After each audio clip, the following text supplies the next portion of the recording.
In watercolor, there aren't many things I like more than painting a juicy red right next to a nice green, or a strong blue next to a fantastic orange, or turquoise bordering a bright ruby.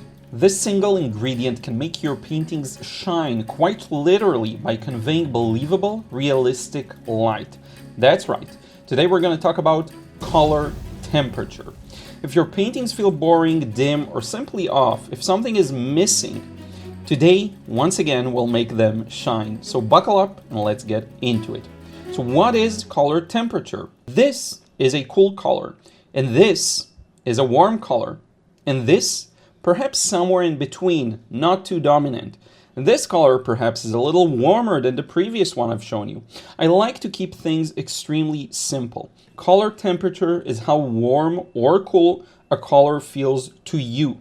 The emphasis here is on feels, and for a good reason. Temperatures are quite contextual. Check this out.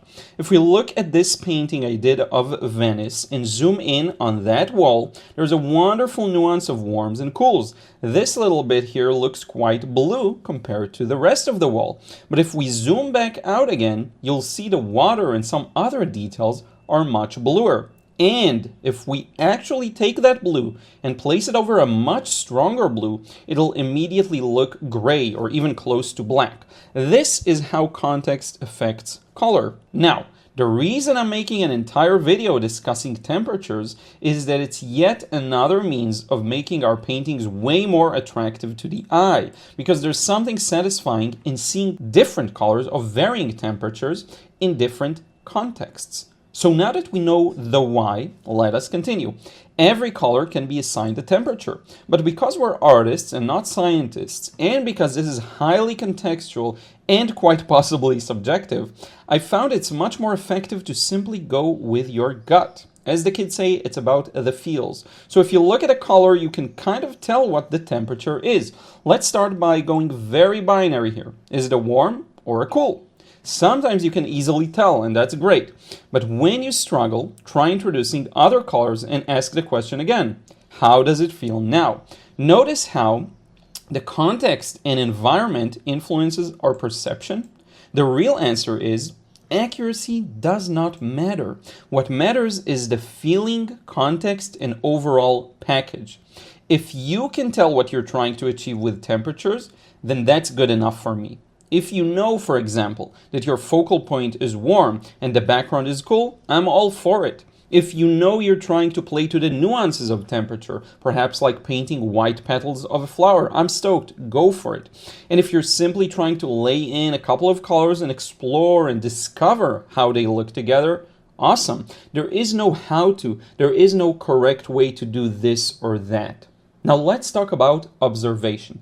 Just like I've shown you in the past with reflected light, this here is down to seeing. If you can see it, you'll be able to paint it, regardless of your technical skills. Beyond some very basic actions that you can master quite fast, all the magic is in the thing which cannot be simplified into a formula. In other words, the thing you do best is that which you know not how you do. And today I will show you some of that too in action in a couple of moments. But let's go back to the observation aspect for a second. Most beginners simply notice a narrower scale of things. They can't notice the nuances of temperature because they haven't yet observed enough. And that is totally fine. By further exploring, you will find your path and you will develop your taste. Let's look at today's subject matter, this cute cat I captured sitting on a car in the street. I absolutely love how the light shined on it and its fur. Can you observe the photo and capture a few interesting color temperature differences? I absolutely love the orange on its head and the semi-yellow sunlight on the fur. And even more, I love how it contrasts with some of the blues in the scene, like these. I also quite like how the top of the car feels a little cooler or neutral compared to the cat. And add a fun nuanced pink on the nose and we have a lot to work with. This brings us to a very interesting point. I've chosen to crop the photo completely based on temperatures. I want to show the blue on the car, so we'll go with something like that captures both the upper right corner car that's in the distance and the lower left side that shows the windshield. This is an example of how your very personal idea ends up informing your painting from the moment of conception and preparation before you even get started on painting it. So here's what we got, and we can now paint it. If you want to follow along, I've included a scan of this sketch for you, link in the description box. And while you're there, do me a favor and check out my course, Frustration-Free Watercolor. In it, I show you how to paint with complete freedom and joy. You will learn how to capture the natural essence of watercolor. I will share with you specific things you can do before you even begin painting that will automate a lot of the process for you, and much, much more. This course was put on earth to solve most watercolor beginners' problems, so give it a look. And lastly, if you're a little more advanced and wonder how you can achieve that realistic feeling in your paintings, the kind of realistic feeling I will soon show you with this cat, the path to making your paintings pop more from the page, check out the Watercolor Realism course. All links are in the description box. And now, cat time. I'll start by painting the face and that big shadow it casts on the cat itself. Look at all the orange beauty on the face. I try to establish a lot of the nuances of yellows too. My colors are not exact, and I cannot tell you necessarily exactly how warm or cool every color I'm mixing is, or even what color it is for that matter. But I definitely see and recognize them in the photo and try to maintain that sense of light that I'm observing and that temperature balance. A lot of what I do when painting is to put paint on paper and then observe and see if it does what I want it to. And if it doesn't, I'm fully free to change it up. I can introduce more water, more paint, lift, or do whatever I want, and it'll slowly move in the direction I desire. Now let's look at the first fun temperature phenomenon here. There's an interesting contrast in the cast shadow. Its center feels neutral, almost gray, but the sides, they appear to be warmer and lighter. Had you painted this scene before being familiar with temperatures and how they affect light and shadow, you could have totally missed this one. And guess what? If you missed it, you'll definitely not paint it. It's very unlikely at least. But now that we're a little wiser, we have a choice. And we first off notice it. Second, we decide whether we want to include it or not. Make sense? Now this decision will be based on an instinct. But if you cannot see it, that instinct won't even have a chance to kick in. Now, this is a phenomenon you notice everywhere. In some settings, a shadow's edge tends to be slightly warmer and lighter, but not always. But now that you know more about it and you recognize it, you're far more likely to notice it. And as we move to the back of the cat, more of the cat is in the shadow when we get some darker darks. We can pretty much paint all the way to the tail. Now, some people are worried about connections. We have been completely focused on the cat, ignoring everything else. We haven't made any connections between the car and the background shapes. I'm here to tell you it is totally fine. You do not, and I repeat, you do not have to merge everything together. You can paint however you want, however fragmented you want, however connected you want. This is what freedom is all about. But if you're clever, we can indicate a bit of the shadow under the tail. What this does is prevent any feeling of fragmentation later, if you do want to avoid it, once we paint the car under it. You'll see how it works later on. Another fun temperature phenomenon. Look at the shadows on the paws and how warm they've been so far. This is light reflected from the car's shiny top, basically reflecting the sun. You can be quite certain things would look very differently had this been a dark blue car, for example, or a black car. But now that you see more of the reflected light in action and you learn to notice it, you'll also be able to paint that in different settings and also different colors of cars. Next up, we'll paint the background. I will do this in one go. Why? Basically because it's fun and I'm in the mood to go a little wild and let things flow. I'm starting by establishing those gray shadows and car surface. This is yet another fun contrast with the shadow on the cat's paws. Warm next to neutral. I'm introducing lots of water to keep things a little vague, and as I'm finishing the car, I'll extend this wash to the street itself. I'm seeing mostly warmth on that top left area. I don't know exactly what I'm painting as I'm going through this. I delegate it almost entirely to my instinct. And if you follow yours, you too will not need to do anything, but rather just see and paint. Now, as I'm moving to the top, the temperature seems to be moving towards the neutral color side of the scale. So I'm adding more blues to my mix. But this is where I do like to capture the nuance. So it doesn't mean I'm going to go full on blue. I'm in the mood for a subtler approach, so it's going to be just a little bit bluer. And again, when it comes to shapes, I'm not entirely sure what it is that I'm painting, what object it is. My plan is to capture the temperatures, the colors, and the basic value of things, and then perhaps revisit this with another wash for some additional details. Value, by the way, is how light or dark something is. I paint the car in the back a little bluer than the street and make my way to our main car on which the cat sits. There are so many details here, but again, I'm focused on the temperatures. You'll notice there are some lovely dirty oranges that will contrast really well with the rest of the car. But now we get to what I consider almost a secondary focal point to the cat. The entire reason why I cropped and crafted this painting this way. The blue reflection on the windshield.